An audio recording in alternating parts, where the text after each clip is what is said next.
जिन्होंने कोविड के समय हमें सेवा ही संगठन का मूल मंत्र दिया और ये संदेश दिया कि हम केवल एक राजनीतिक दल नहीं है, हम सामाजिक सरोकारों को भी साथ लेकर चलते हैं और सरकार की योजनाओं को आम जन तक ले जाने के लिए किस तरह पार्टी का सहयोगी हो सकती है और किस तरह हम अपने संगठन का विस्तार कर सकते हैं, ये मूल मंत्र देने वाले और पार्टी सर्वग्राही पार्टी बने, ये हमें प्रेरणा देने वाले राष्ट्रीय अध्यक्ष माननीय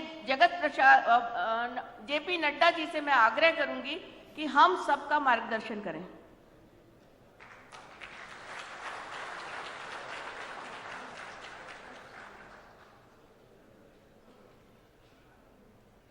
आज के इस केंद्रीय कार्यालय के विस्तार के इस लोकार्पण कार्यक्रम में हम सबके बीच में उपस्थित हम सबके यशस्वी प्रधानमंत्री, लोकप्रिय प्रधानमंत्री, जिनका मार्गदर्शन हम सबको हमेशा मिलता रहता है, ऐसे हमारे आदरणीय श्री नरेंद्र मोदी जी, हमारे वरिष्ठ नेता जिनका मार्गदर्शन हमको आजीवन मिला, ऐसे हमारे डॉक्टर मुरली मनोहर जोशी जी, भारत सरकार में मंत्री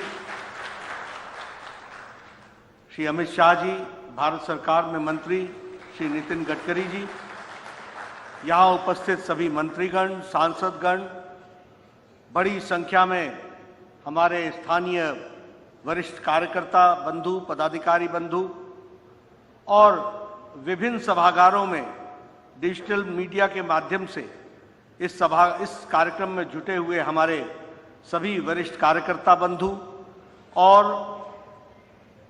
इलेक्ट्रॉनिक मीडिया के माध्यम से हमारे लाखों कार्यकर्ता देश भर के जो जुटे हैं, सबसे पहले इस ऐतिहासिक कार्यक्रम में मैं अपनी ओर से और आप सब लोगों की ओर से आदरणीय प्रधानमंत्री जी का हार्दिक अभिनंदन करता हूं, स्वागत करता हूं। लेकिन हम सब लोगों के लिए यह सौभाग्य की बात है कि उनके दिलों में हमेशा भारतीय जनता पार्टी कैसे आगे बढ़े, कैसे कमल खिले,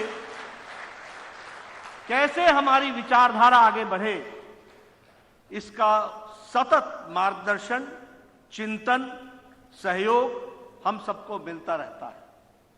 मैं जब उनका स्वागत कर रहा हूं तो मैं दो बातें जरूर बताना चाहूंगा। एक, हमें कभी ऐसा महसूस नहीं हुआ कि हम प्रधानमंत्री जी का समय ले रहे हैं। पार्टी की बात के लिए अगर हमने छोटी बात के लिए भी अगर उनसे हमने विचार करने का मन बनाया तो उन्होंने आगे आकर के हमेशा हर बारीकियों में जाने का प्रयास किया और हमें मदद की। वह प्रधानमंत्री हैं, लेकिन संगठन मंत्री उनके दिल में हमेशा बसा हुआ है, यह भी हमको ध्यान रखना है। एक उदाहरण और दूंगा। मैं जब से राष्ट्रीय अध्यक्ष बना हूं, अनेकों पार्लियामेंट्री बोर्ड की बैठक हुई है, संसदीय बोर्ड की बैठक हुई है, चुनाव समिति की बैठक हुई है, लेकिन प्रधानमंत्री जी ने हमें जो संस्कार दिए हैं वो हमको समझने लायक हैं। आज दिन तक कोई भी बैठक प्रधानमंत्री कार्यालय या निवास में नहीं हुई, वो हमेशा दीनदयाल उपाध्याय मार्ग पर हुई है, ये उन्होंने ये बताता है उनका पार्टी के प्रति प्यार, लगाव, समर्पण, और यह हम कार्यकर्ताओं के लिए हमेशा सीखने वाली बात है, जिसे हमें भी अपने जीवन शैली में उतारना और पार्टी के प्रति समर्पित रहना, यह हमको इसमें से संस्कार मिला। मैं पार्टी के सभी कार्यकर्ताओं को एक बात जरूर कहूंगा कि आपके लिए एक ऐतिहासिक मौका है।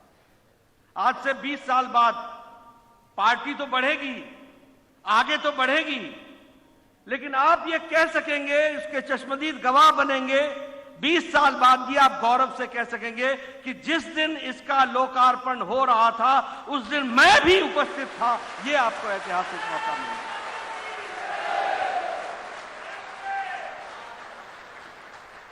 मुझे याद है 2014 में नितिन जी ने मुझे जिम्मा दिया था कि 11 अशोक रोड का उसको मॉडिफाई करो, और उसका कार्य हमने शुरू किया था।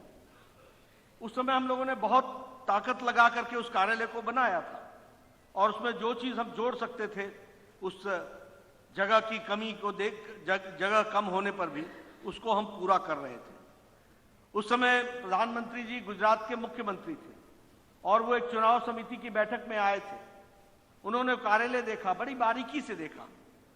सब कुछ देखने के बाद उन्होंने कहा, बना तो है लेकिन यह अभी सरकारी भवन में बना है, हमें अपना कार्यालय बनाना है। इसकी बात उन्होंने उस समय प्रेरणा दी। और मुझे याद है कि जब 2014 में आप प्रधानमंत्री बनकर के आए, तो आपने हम सब लोगों के बीच में इस बात को रखा था। मैं महामंत्री था उस समय, अमित जी उस समय राष्ट्रीय अध्यक्ष बन गए थे। उन्होंने एक कार्यालय में, एक कार्यक्रम में वो जब उपस्थित हुए, तो उन्होंने कहा कि अब समय आ गया है कि जब हमें अपना कार्यालय बनाना चाहिए, और अपना कार्यालय सिर्फ देश का नहीं बनाना चाहिए, सारे प्रदेश कार्यालय भी बनने चाहिए, और हर जिले में भारतीय जनता पार्टी का कार्यालय बनना चाहिए। और मुझे खुशी है कि अमित भाई ने एक बृहत योजना बनाई।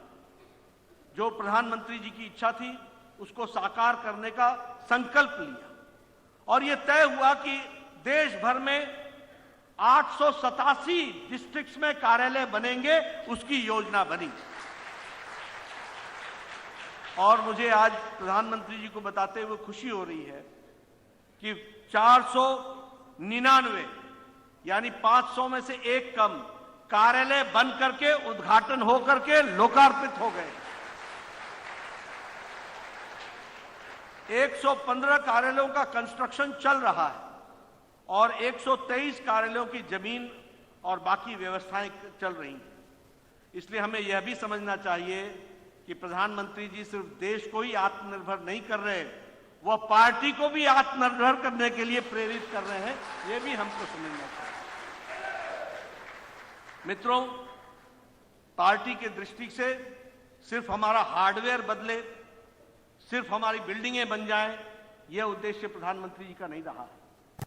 प्रधानमंत्री जी ने मूल रूप में पार्टी के अंदर हमारे कार्य करने की शैली में भी, संस्कारों में भी किस तरीके से हम अपने आप को और बेहतर कर सकते हैं, इसमें उनका विशेष योगदान रहा है। कोरोना की महामारी आई, दुनिया मानती है कि प्रधानमंत्री जी ने किस तरीके से कोरोना की लड़ाई लड़ी, और दुनिया के नेता मानते हैं कि जो लड़ाई प्रधानमंत्री जी ने लड़ी वो किसी देश की ने नहीं लड़ी, यह भी स्पष्ट है। लेकिन उन्होंने उस समय हमें फोन करके कहा कि कोरोना में पार्टी क्या कर रही है, और उन्होंने खुद ये सेवा ही संगठन, ये नाम देते हुए क्या क्या आयाम पर हम काम कर सकते हैं, इसकी योजना उन्होंने हम सबके बीच में रखी। और हम सबको मालूम है कि विश्व की सबसे बड़ी पार्टी ने, राजनीतिक दल ने अकेले ही सेवा ही संगठन को आगे बढ़ाया, और उसमें किस तरीके से हमने लोगों को भोजन पहुंचाया, राशन पहुंचाया, दवाइयां पहुंचाई, ये सब आप सब लोग जानते हैं, मास्क पहुंचाए। और जो काम हम लोगों ने सीखा भी नहीं था वह भी हमारे लोगों ने सीखा, मास्क बनाना सीखा और उसका डिस्ट्रीब्यूशन सीखा। एक तरीके से सेवा ही संगठन को आगे बढ़ाया गया, और इसी को आगे बढ़ाते हुए अब भारतीय जनता पार्टी का सेवा सप्ताह यह एक सतत कार्यक्रम बन गया है। उसी तरीके से हम समाज के सभी वर्गों के लिए हैं। इसलिए प्रधानमंत्री जी ने हमको प्रेरित किया कि हम सामाजिक न्याय की लड़ाई लड़ें।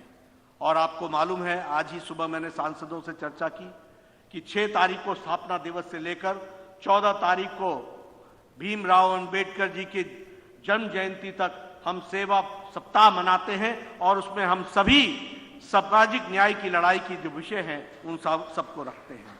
उसी तरीके से एक भारत श्रेष्ठ भारत के तहत एक नई प्रेरणा हमको दी। अगर हमारा कोई तमिलनाडु का भाई दिल्ली में है तो हम तमिलनाडु की स्थापना दिवस सिर्फ हम तमिलनाडु में क्यों मनाएं, वह दिल्ली में भी मननी चाहिए, उनको जोड़ना चाहिए। और इस तरीके से सांस्कृतिक कार्यक्रमों से हमको साथ लाना चाहिए, उसको भी पार्टी ने आगे जोड़ा। उसी तरीके से स्नेह मिलन के कार्यक्रम के माध्यम से समाज के विभिन्न वर्गों में काम करने की योजना में उन्होंने हमें प्रेरणा दी है, जिसको हमने आगे बढ़ाया है।